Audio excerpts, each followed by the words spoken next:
మనసులో మెదిలింది. దాంతో మధ్యలో ఆపకూడదు అనేటువంటి దాంతో పూర్తి చేయడం జరిగిందనమాట. అది అందుకని సరే చేశాను. చేసిన తర్వాత సరే ఇంకా ఇదంతా అయిపోయినట్టు ఇదంతా ఒక కథ అయితే మరి ఇప్పటికే చాలా టైం అయినా కూడా ఇంత ఓపికతో మీరు వింటున్నారు.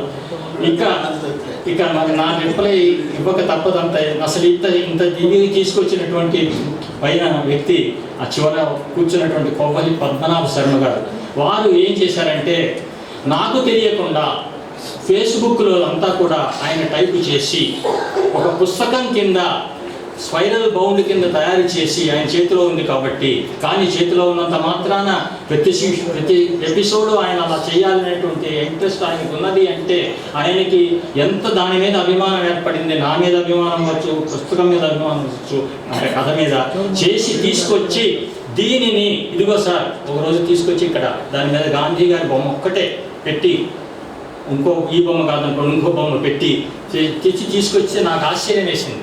ఏంటంటే అజ్ఞాతంగా ఆయన అది ఒక పుస్తకం కింద తయారు చేసి తీసుకొస్తే ఆ టైంలోనే దీక్షితులు గారు వారు కలుసుకోవడం కూడా జరిగింది మా ఇంట్లోనే.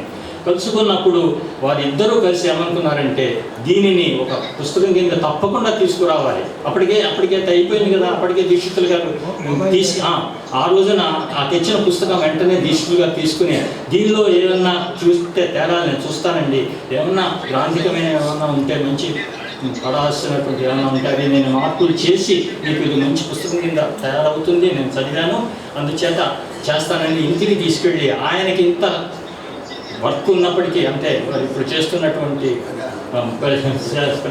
గవర్నమెంట్లో ఉన్నటువంటి బాధ్యతాయుతమైనటువంటి వృత్తిలో ఉండి ఆయన ఈ నా పుస్తకాన్ని రోజు రాత్రిపూట ఆయన ఎప్పుడు చేస్తారో ఏమో తెలియదు, పూర్తిగా అన్నీ చదివి చక్కగా అక్కడ తప్పులన్నీ ఏదైనా ఉంటే దిద్ది నాకు తీసుకొచ్చి ఒక రోజున ప్రజెంట్ చేసి ఇదిగో సార్ దీన్ని శర్మ గారికి ఇచ్చేసి ఆయన ఏదో చేస్తారో ఆయన చేయమని అన్నారు.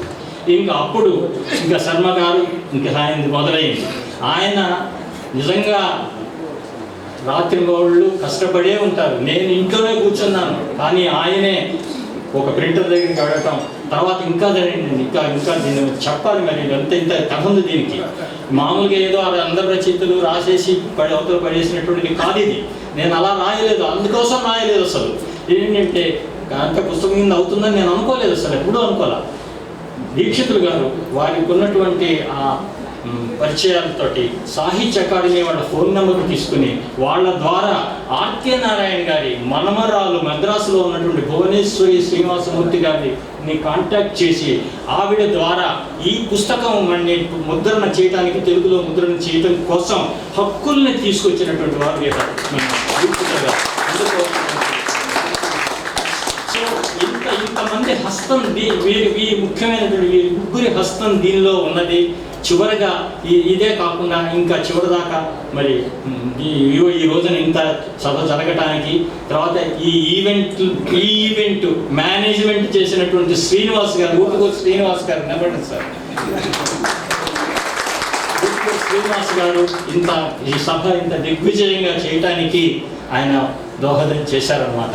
ఈ కథతోటి మరి ఇంత జరిగింది ఇది. కాబట్టి నేను చేయటం కూడా పెద్దలు ఇద్దరు ప్రోత్సహిస్తుంటే నా లోపల భయం ఇంకా ఎలా ఉంటుంది, ఇంకా జాగ్రత్తగా అనుకున్నట్లుగా. అందుకనే ఆర్కే నారాయణ రాసిన దానిలో భావం చెడకుండా, మూలంని ఎంత వీలైనంత తప్పులు లేకుండా రాకుండా అంత భయంతో చాలా కళంకం రాకుండా శ్రద్ధ తీసుకుని, వారు సుబీరాజు గారు అన్నారు ఆ శ్రద్ధ అనేటువంటి ఆ శ్రద్ధ తీసుకుని నేను ఇది రాయటం జరిగిందండి. సరే ఇక అంతా అయిపోయింది. ఇక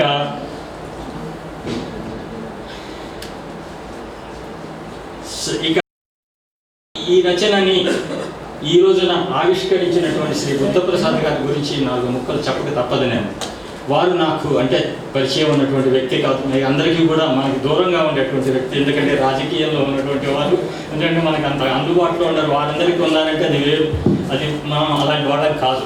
అయితే కానీ బుద్ధప్రసాద్ గారి గురించి వినటం అనేటువంటిది తప్పకుండా వింటూ వచ్చాం. వారి సంగతి అందరికీ తెలుసు. అదే కాక నేను విజయవాడలో పుట్టి పెరిగినటువంటి వాడిని, చదువుకున్నటువంటి వాడిని. నేను పనిచేస్తున్న ఎస్ఆర్ఆర్ కాలేజీలో నేను పనిచేస్తున్నా. ఇప్పుడు దివిసీమ 30 వచ్చినప్పుడు 1977 అండి, 77 దివిసీమ 30 వచ్చినప్పుడు నేను విజయవాడ కాలేజీలో పనిచేస్తున్నాను. అప్పుడు నిజంగా మండలి కృష్ణారావు గారు అంటే వీరి తండ్రి గారు, ఆయన నిజంగా ఆయన గురించి మేము ఎంత బాధపడ్డామో చెప్పలేమన్నమాట. ఆయన మంత్రిగా ఉండి, ఎడ్యుకేషన్ మినిస్టర్ అండి, విద్యామంత్రిగా ఉండి వారిని చూస్తుంటే మాకు చాలా దీనాతి దీనంగా అనమాట. అంటే ఏంటి, ప్రజల కోసం నిజంగా ఒక ఎమ్మెల్యేనో ఒక మినిస్టర్ అంటే ఎలా ఉండాలి, ఒక ప్రజా సేవకుడు అంటే ఎలా ఉండాలి అనేటువంటిది మండలి కృష్ణారావు గారిని చూస్తే నాకు అప్పుడు అర్థమైందన్నమాట. అంటే నాకు రాజకీయాల్లో ప్రవేశం లేదు, కానీ చూడటమే వీక్షణ అంటాం చూడండి, అలాంటిది కానీ నాకు లోతుకు వెళ్ళి పెద్ద చూసినటువంటి ఏం కాదు ఎవరిని కూడా. సరే, అదే కాకుండా వారికి మండలి కృష్ణారావు గారికి తండ్రి గారికి దివిసీమ గాంధీ అనేటువంటి దివిసీమ గాంధీ అంటే అలాంటి గాంధీ గారి కొడుకు ఈ రోజున బుద్ధప్రసాద్ గారు కూడా ఆయన స్థాపించినటువంటి గాంధీ క్షేత్రాన్ని ఈ రోజు వరకు దాన్ని నడుపుతూ, ఈ గాంధీ క్షేత్రానికి సందర్శించినటువంటి వాళ్ళు ఎవరున్నారండి, మహామహులు గాంధీ గారి కోడలు, గాంధీ గారి మనవడు, ఇంకా ఎవరు ఉన్నారంటే రాసుకున్నానండి పేర్లు.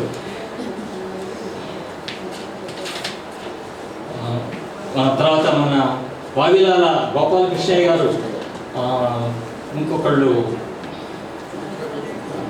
వారందరూ అట్లాంటి వాళ్ళు. తర్వాత ప్రభాకర్జీ వీళ్ళందరూ సందర్శించి ఆ గాంధీ క్షేత్రాన్ని చేశారంటే అంతటి మహనీయులు. ఆ గాంధీ క్షేత్రం ఎంత గొప్పదో, అలాంటి గొప్ప క్షేత్రాన్ని ఈ రోజుకి దాని నుంచి ఒక మ్యాగజైన్ ఈ రోజు వరకు వారు బుద్ధప్రసాద్ గారు నడుపుతున్నారు. అలాంటి రాజకీయాల్లో ఉన్నటువంటి అంత ఉత్తమమైనటువంటి వ్యక్తి చేత ఈ రోజు ఈ పుస్తకం అనేటువంటి ఆవిష్కరణ కోసం చాలా నా ధన్యం నేను ఆ విషయాన్ని. ఇక అంతా అయిపోయింది. ఒక విషయం, నన్ను డాక్టర్గా మాట్లాడుతూ వచ్చారు వీరందరూ, అంటే తెలిసిన వారందరూ. ఈ డాక్టర్ అనేటువంటి పదాన్ని నేను వింటుంటే నాకు కాస్త అది వాళ్ళన్నట్టుగా హ్యూమిలిటీ అనండి, ఏదో అనండి, నాకు అన్నీ కాదు అనిపించుకోవడానికి అనిపించదు నాకు నిజంగా డాక్టర్. ఎందుకంటే నా వృత్తి వేరు, నేను అధ్యాపకుడిని. ప్రొఫెసర్ అన్న నిజంగా ప్రొఫెసర్ పిహెచ్డి లేకపోయినా ప్రొఫెసర్ అంటే ఒప్పుకుంటాను, కానీ డాక్టర్ అనేటప్పటికి మాత్రం నాకు కొద్దిగా మనస్సు చూక్కుమంటూ ఉంటుంది అన్నమాట డాక్టర్. ఎందుకంటే పిహెచ్డి ఉన్న డాక్టర్ని కూడా కాదు నేను, ఒక డాక్టరేట్ లేదు నాకు, ఏమీ లేదు, ఎంఎస్సి, ప్యూర్ ఎంఎస్సి, అంతకంటే ఏమీ లేదు. కాబట్టి సో ఇదైతే నా అధ్యాపక వృత్తి అయినప్పుడు నేను వృత్తిపరంగా కాకుండా ఈ హోమియో వైద్యానికి ఎలా వచ్చానంటే చెప్పాను ఇందాక, మా నాన్నగారు ఒక కారణం. రెండోది, నేను విజయవాడలో పనిచేస్తున్నప్పుడు నందివాడ హనుమత్ సీతాపతిరావు గారు అని మంచి హోమియో డాక్టర్ ఉండేవారు అక్కడ. ఆయన మా నాన్నగారికి అంటే జూనియర్. ఆయన దగ్గరికి వెళ్తుండేవాడిని వైద్యానికి.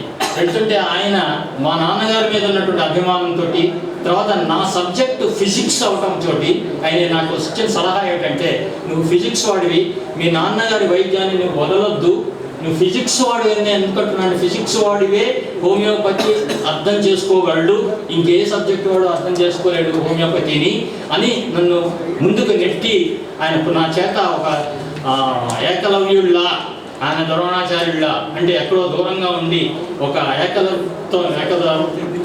ఏకలవ్యత్తంలాగా ఊరికే పుస్తకాలు చదవమన్నారు, కానీ ఇదిగో దగ్గుకి మంది, జలుబుకి మంది, జ్వరానికి మంది అని ఆయన ఎప్పుడు చెప్పలా నాకు.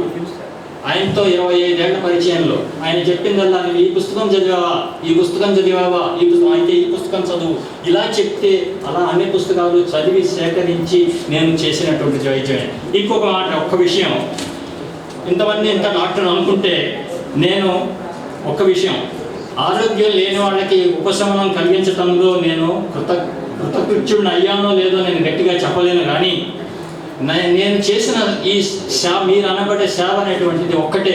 నేను చేస్తున్నదల్లా హోమియోపతి వైద్యం అంటే ఏమిటి, అసలు హోమియోపతి అనేది అందరికీ తెలుసునా, అసలు అంటే దాని గురించి ఏ అవగాహన లేనటువంటి వాళ్ళకి, దాని గురించి అనేక అపోహలు ఉన్నటువంటి వాళ్ళకి పోగొట్టడానికి నేను ప్రయత్నం చేస్తూ ఉంటానని అందరికీ కూడా ఆ విషయం తెలుసు. నా దగ్గరికి వచ్చేటువంటి వాళ్ళకి నేను చేసింది మోర్ దట్, అంటే నేను ఎడ్యుకేట్ చేయడమే చేస్తున్నాను. Because I'm from educational field. హోమియోపతిని ఏదో ఉద్ధరించడమో ఏమైనా అనుకోండి, దాన్ని చేయడం కోసం చేసినటువంటిది అండి. ఇక ఆర్కే నారాయణ అసలు ఇంత ప్రోత్సహించినటువంటి ఈ కథ రాయటానికి ప్రోత్సాహం కారకుడు ఆర్కే నారాయణ ఎలా అయ్యాడంటే, మొట్టమొదట నేను నా మ్యారేజ్ టైంలోనే, నా మ్యారేజ్కి ముందు ఆయన నవల చదివింది బ్యాచులర్ ఆఫ్ ఆర్ట్స్. ఆ బ్యాచులర్ ఆఫ్ ఆర్ట్స్ నన్ను ఎంతో ఆకర్షింపచేసింది. మొట్టమొదటి నేను చదివినటువంటి నవల. దాని తర్వాత స్వామి అండ్ ఫ్రెండ్స్ చదివాను. దాని తర్వాత ఇంగ్లీష్ టీచర్ చదివాను. ఆ ఇంగ్లీష్ టీచర్ చదివితే దానిలో నిజంగా నేను హృదయం ద్రవించిపోయింది అనమాట. మీరైనా చదవండి ఆర్కే నారాయణ గారి నవల చదవండి. ఆయన రాసేసిన సాహిత్యం చదివితే మీకు అర్థమవుతుంది. ఆయన ఇంగ్లీష్ చాలా సింపుల్గా ఉంటుంది, కఠినం కాదు. అలాంటి సాహిత్యాన్ని చదివి ఆనందించండి. అలాంటి వాటిలో నేను చదివిన వాటిలో సరే, గైడ్ అందరికీ తెలుసు, సినిమా వచ్చింది కాబట్టి తెలుసు, మాల్గుడి డేస్ సీరియల్గా టీవీలో వచ్చింది కాబట్టి అందరికీ తెలుసు. కానీ మిగతా నవలలు, మిగతా వాళ్ళు అన్నీ అందరికీ తెలుసని మాత్రం నేను అనుకోవట్లేదు. ఎందుకంటే అవి ప్రాముఖ్యత వాటికే వచ్చింది కాబట్టి. కానీ ఆయన రాసిన నవలలు అన్నీ కూడా చాలా గొప్పవి. అయితే అన్నిటికీ యొక్క కథనం ఒకటైతే, ఈ మహాత్ముని ఈ వెయిటింగ్ ఫర్ ది మహాత్మా అనేటువంటి కథ యొక్క కథనం మాత్రం a different story. Background Gandhi గారి ఐడియల్స్తో ఉంది. ఒక నాయకని ఎంత పవిత్రంగా చివరి దాకా తీసుకెళ్తాడంటే ఆ కథలో, ఒక చోట గాంధీ గారితో శ్రీరామ్ అనేటువంటి ఆ హీరో నడుస్తుంటే, సాయంత్రం పూట వాకింగ్ చేస్తుంటే, ఎర్లీ మార్నింగ్ చేస్తుంటే ఆయనతో అంటాడనమాట. సో అక్కడ సూర్యోదయం చూస్తూ ఒక వర్ణన చేస్తాడు గాంధీ గారు. ఏంటంటే, అందమైనటువంటి దాన్ని దేన్ని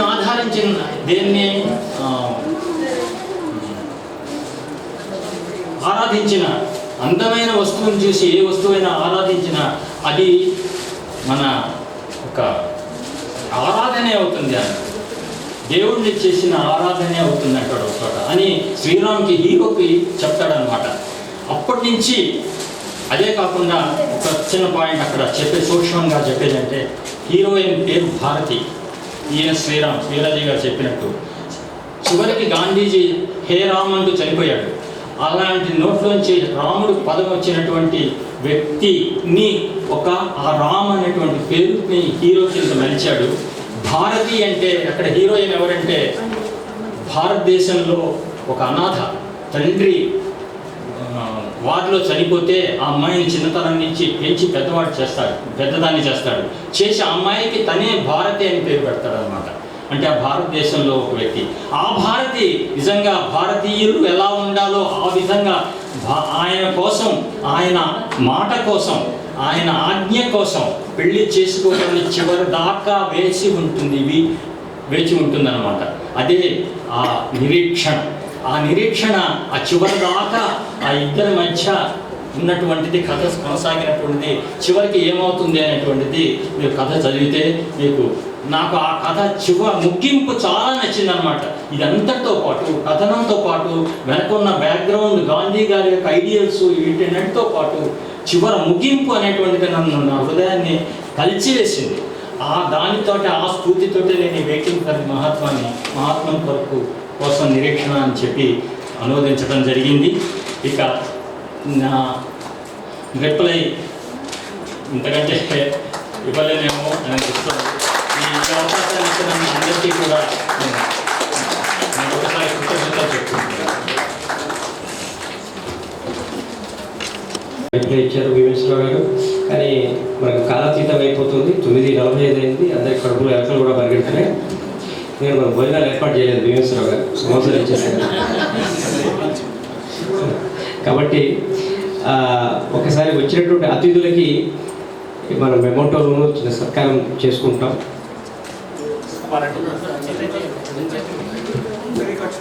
నిమిషం సమయం.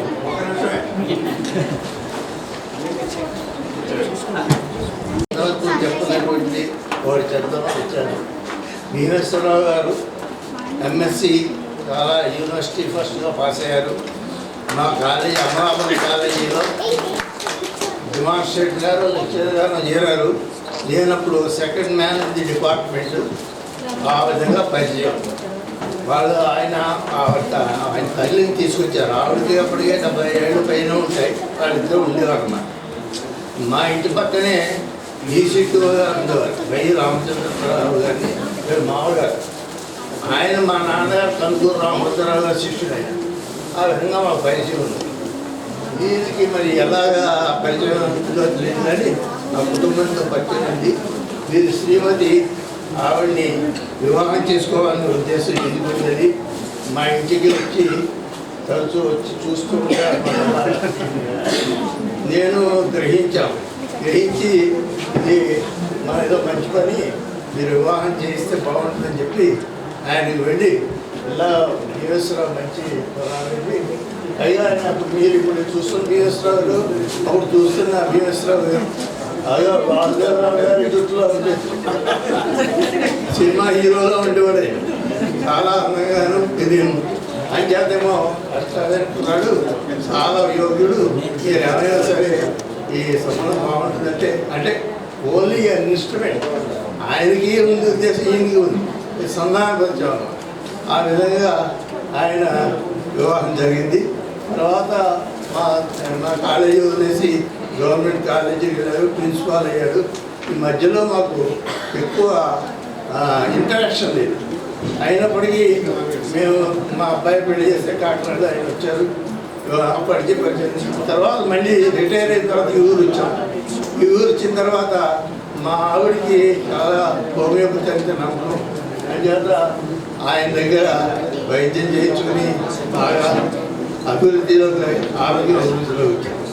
ఆ విషయం అది ఒకటే చెబుదామని చెప్పి. అంటే ఆయన ఎంత ప్రేమ ఉందో మీరు ఆయన పుస్తకం ఇప్పటికీ జ్ఞాపకించుకుని ఆవిడికి ఈ అంకితం ఇవ్వడం అనేటువంటిది చాలా గొప్ప విషయం.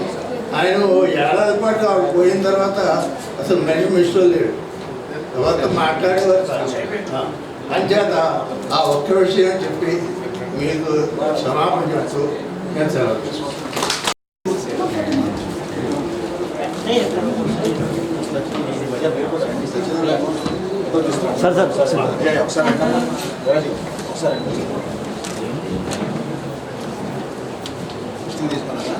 లేదు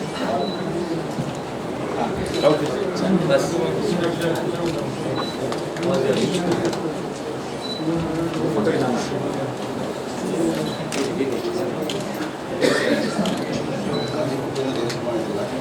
సరిగా చూడండి సార్. తర్వాత పుస్తకం కోసం నిరీక్షణ.